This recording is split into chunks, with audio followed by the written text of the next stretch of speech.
નમસ્કાર મિત્રો અંગ્રેજી વિષયમાં ઇંગ્લિશ ગ્રામરની અંદર એક ટોપિક ટુ બી ના રૂપોનો આવતો હોય છે જે ખૂબ જ મહત્વનો હોય છે.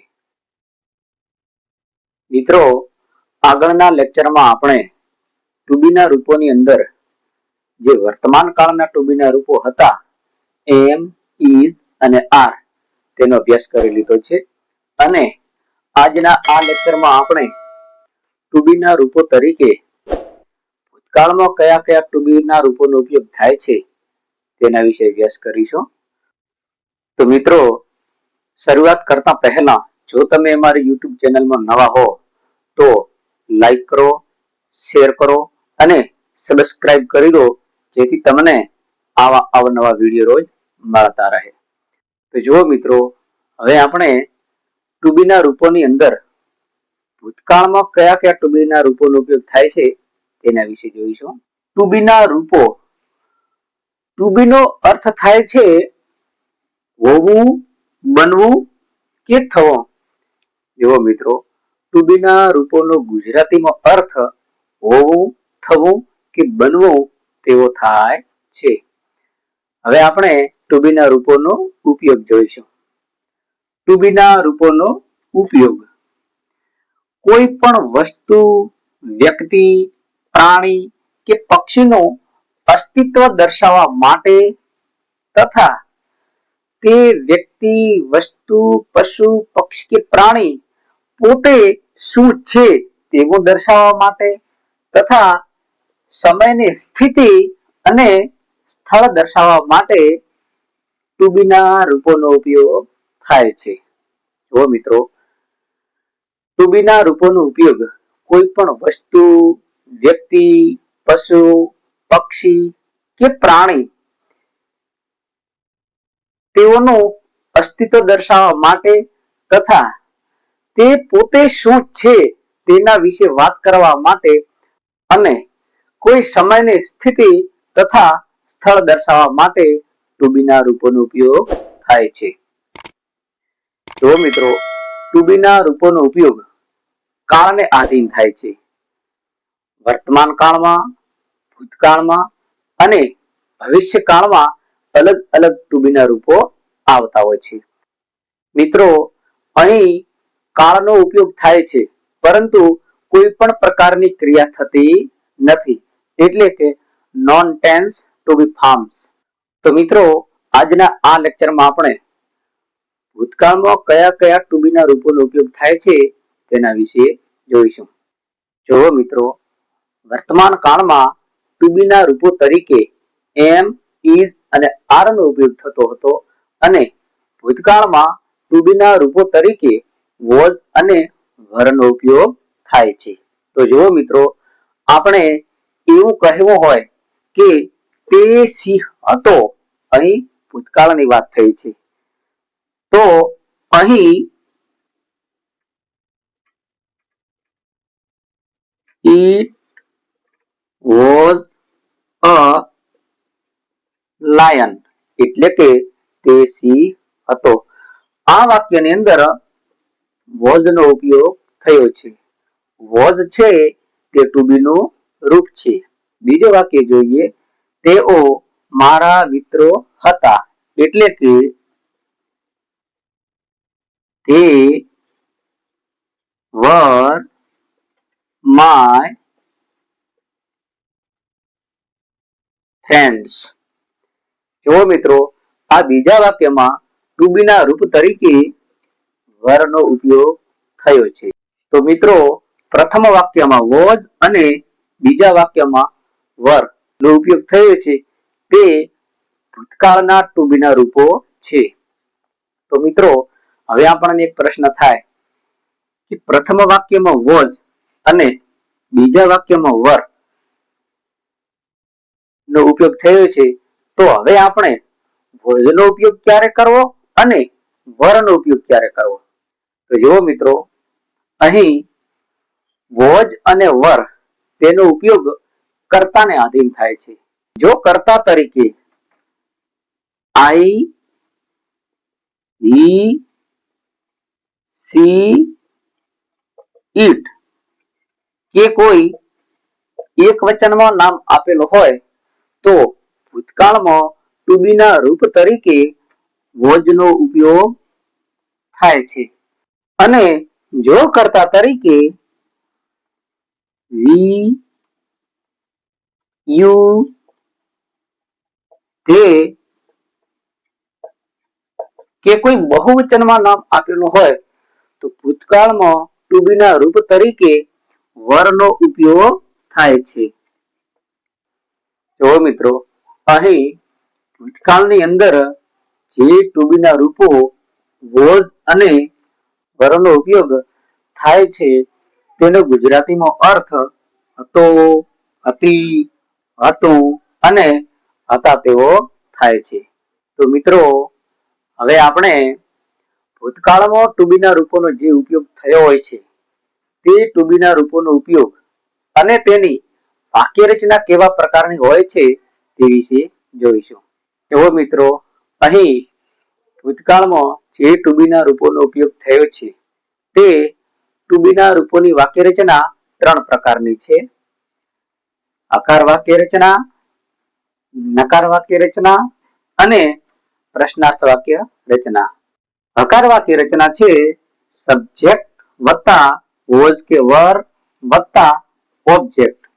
સબ્જેક્ટ એટલે કર્તા અને કર્તા પછી was કે were ની અંદરથી ગમે તે એક to be નું રૂપ આવે છે જે કર્તાને આધીન વપરાય છે. પછી આવે છે ઓબ્જેક્ટ. ઓબ્જેક્ટ એટલે કર્મ. નકાર વાક્ય રચના છે સબ્જેક્ટ વત્તા was કે were વત્તા not વત્તા ઓબ્જેક્ટ. જેવી રીતે હકાર વાક્ય રચના છે તેવી જ નકાર વાક્ય રચના છે, પરંતુ નકાર વાક્ય રચનામાં not શબ્દનો ઉપયોગ થાય છે કારણ કે નકાર વાક્ય હોય છે તેથી. પછી પ્રશ્નાર્થ વાક્ય છે.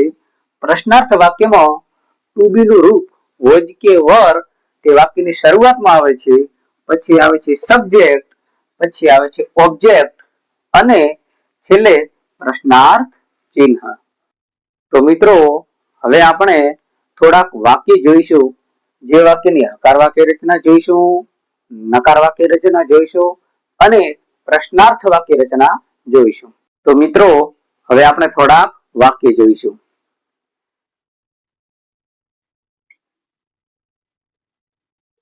It was a lion એટલે કે તે સિંહ હતો. જો મિત્રો આ હકાર વાક્ય રચના છે. જો મિત્રો વાક્ય રચના પ્રમાણે સૌ પ્રથમ હકાર વાક્ય રચનામાં સબ્જેક્ટ આવે છે. સબ્જેક્ટ એટલે કર્તા.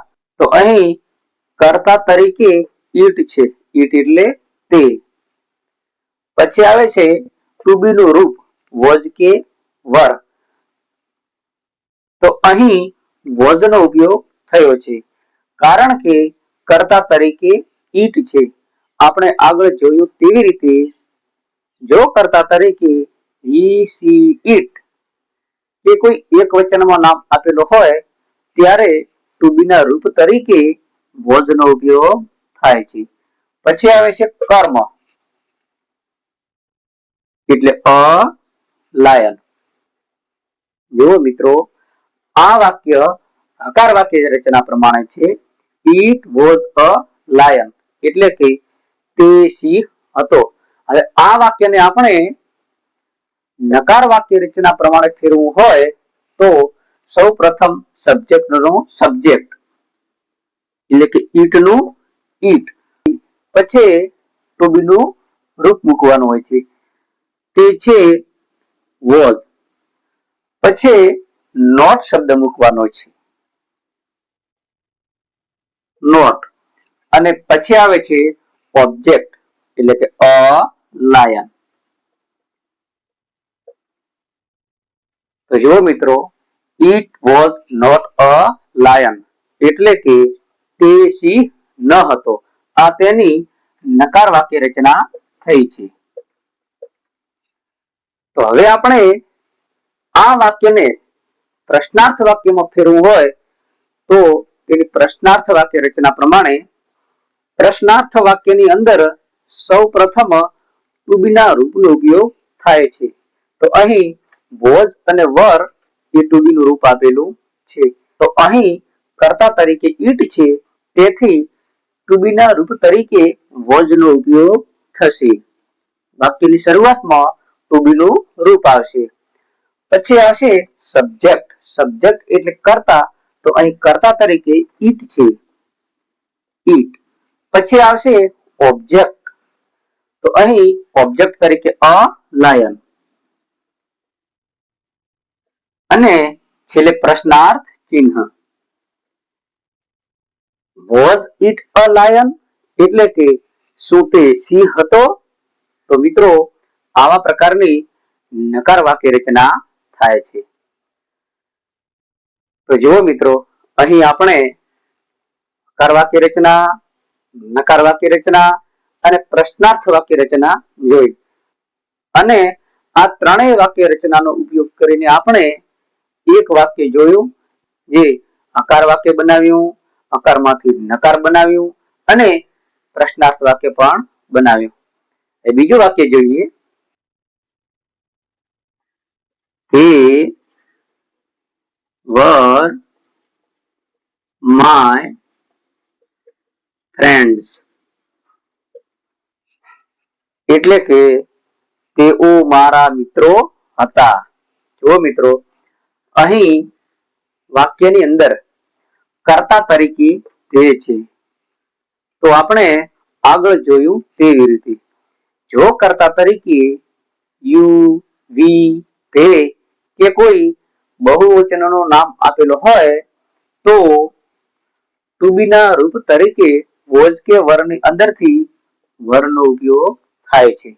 તો અહીં કર્તા તરીકે તે છે, તેથી ભૂતકાળના ટુ બી ના રૂપ તરીકે વરનો ઉપયોગ થયો છે.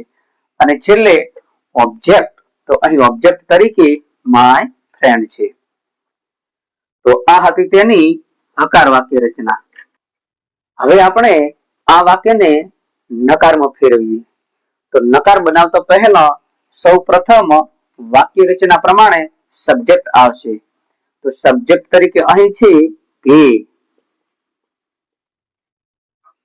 સબ્જેક્ટ પછી વોઝ કે વર આવશે. તો અહીં કર્તા તરીકે તે છે, તેથી અહીં ટુ બી ના રૂપ તરીકે વોઝ કે વરની અંદરથી વરનો ઉપયોગ થયો છે. પછી આવશે નોટ. નોટ પછી આવશે ઓબ્જેક્ટ. તો ઓબ્જેક્ટ તરીકે અહીં છે my friends.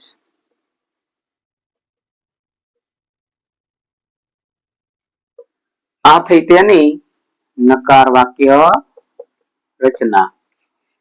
They were not my friends એટલે કે તેઓ મારા મિત્રો ન હતા. હવે આપણે આ વાક્યને પ્રશ્નાર્થ વાક્યમાં ફેરવીએ.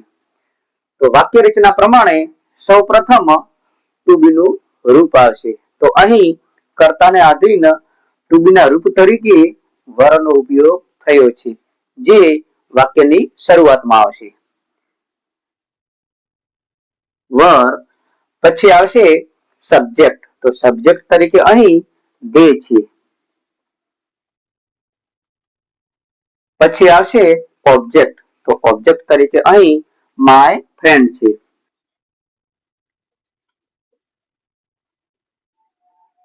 અને પ્રશ્નાર્થ વાક્ય બનાવવું છે એટલે છેલ્લે આવશે પ્રશ્નાર્થ ચિહ્ન. વર ધે માય ફ્રેન્ડ્સ એટલે કે શું તેઓ મારા મિત્રો હતા? તેવો અર્થ થાય છે. તો જુઓ મિત્રો, ટુ બી ના રૂપોનો ઉપયોગ કોઈ પણ વસ્તુ, વ્યક્તિ, પશુ, પક્ષી કે પ્રાણી તેનું અસ્તિત્વ દર્શાવવા માટે, તે પોતે શું છે તેવું દર્શાવવા માટે અને સમયની સ્થિતિ તથા સ્થળ દર્શાવવા માટે ટુ બી ના રૂપોનો ઉપયોગ થતો હોય છે. અને ટુ બી ના રૂપોનો ઉપયોગ ત્રણ કાળની અંદર થાય છે: વર્તમાન કાળની અંદર, ભૂતકાળની અંદર અને ભવિષ્યકાળ. વર્તમાન કાળની અંદર એમ, ઇઝ અને આર ટુ બી ના રૂપોનો ઉપયોગ થાય છે અને ભૂતકાળની અંદર વોઝ અને વર ટુ બી ના રૂપોનો ઉપયોગ થાય છે. વોઝ અને વર નું ગુજરાતી હતો, હતી, હતું કે હતા તેવો થાય છે અને ટુ બી ના રૂપોનું ગુજરાતીમાં હોવું, થવું કે બનવું તેવો થાય છે. જો મિત્રો તમને અમારો વિડીયો ગમ્યો હોય તો લાઈક કરો, શેર કરો અને સબસ્ક્રાઇબ કરો અને કોમેન્ટ બોક્સમાં અમને જણાવો, જેથી અંગ્રેજી વિષયના આવા અવનવા વિડીયો રોજ તમને મળતા રહે. આભાર.